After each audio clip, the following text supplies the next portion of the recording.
estou muito orgulhoso de por agora nominar para ganhar um prêmio assim, né? Na primeiro lugar, sem Deus me não está limitado aqui que men, yeah. Se você tem meta de uma vida, se você puxa todo dia, você logra ele. If you believe it, you can achieve it.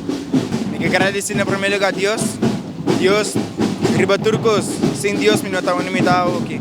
Eu quero agradecer maior também, por gente que te dá me. Mi cliente não que sempre tur se manda compra comigo, que papi de mim. Essa aqui tá algo hobby exciting para mim para sobrar.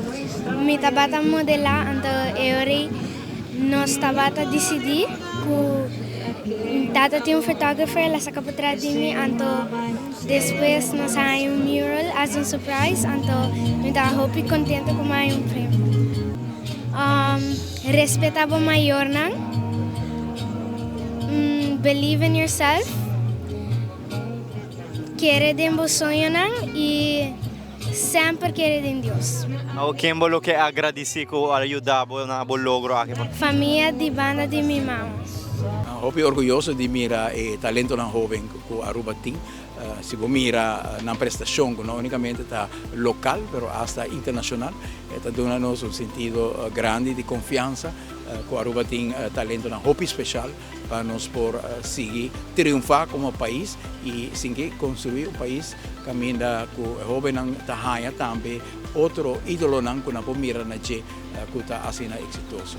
No mesmo momento, há outro dia de celebração também de hecho com nossa bem junto como comunidade para rendir homenagem na fecha natal de nosso rei Willem Alexander. E Yahweh, maneira como compartilho meu discurso, é todo momento toch de sentimento e acontecimento que por parte contraditório, pero nossa busca de hecho também que o Papa Francisco está sendo iluminador, sendo pessoa unificador.